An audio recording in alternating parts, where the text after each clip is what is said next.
Hello, my name is Diana Dirkby and I live with paranoid schizophrenia. The soundbite you heard is Pastime with Good Company, composed by King Henry VIII and performed by the Chestnut Brass Company. You are listening to my podcast, Schizophrenia as I Live It. This podcast accompanies my novel, The Overlife, A Tale of Schizophrenia. The website for the book is overliveschizophrenia.com. The Kindle format of my book is now available on Amazon.com. You can search for it by title or by author name. The paperback and audiobook formats will appear soon. Today I want to discuss my approach to writing my novel, The Overlife, A Tale of Schizophrenia. This process involved writing about schizophrenia and psychosis, mental health, and family and relationships. As I mentioned in another podcast, I have kept a mental health diary for a long time. The diary grew out of my wish to accurately convey to doctors and people I knew, including family, exactly what I experienced when fighting the symptoms of paranoid schizophrenia.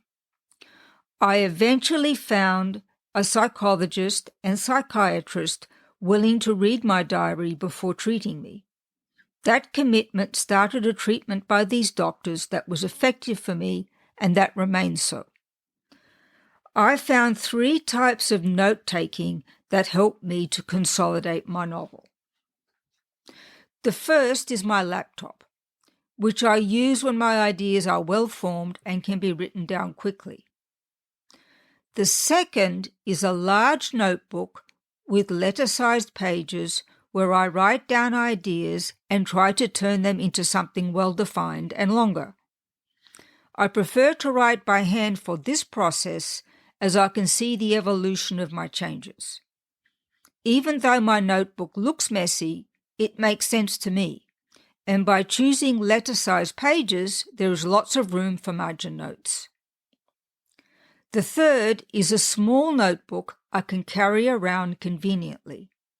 There, I jot down ideas as they come to me while I go about my day and am far from my desk.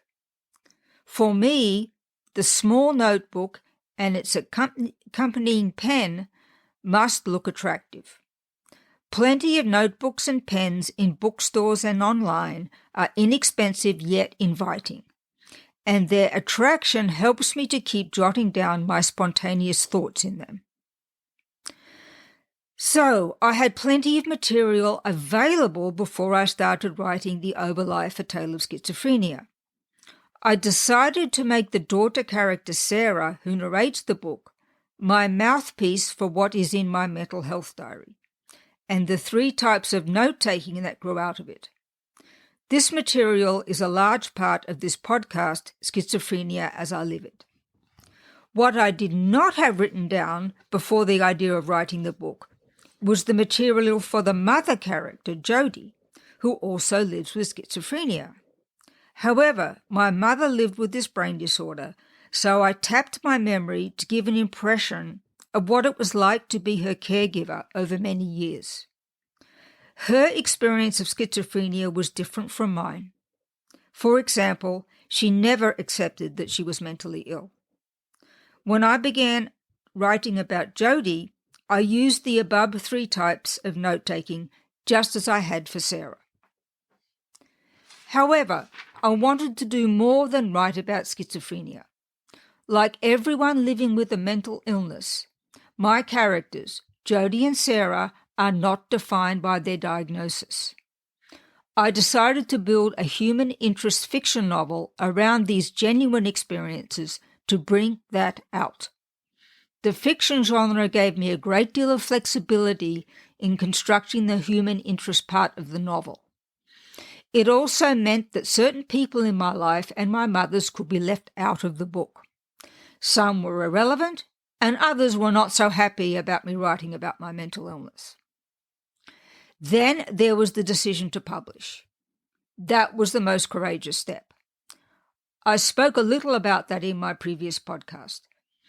Both the fiction genre and the self-publishing option gave me the flexibility that made me comfortable as an author of my first novel.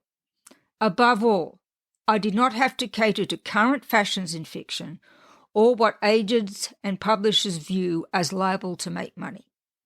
I do hope my book sells well, but getting it out there is what I most care about.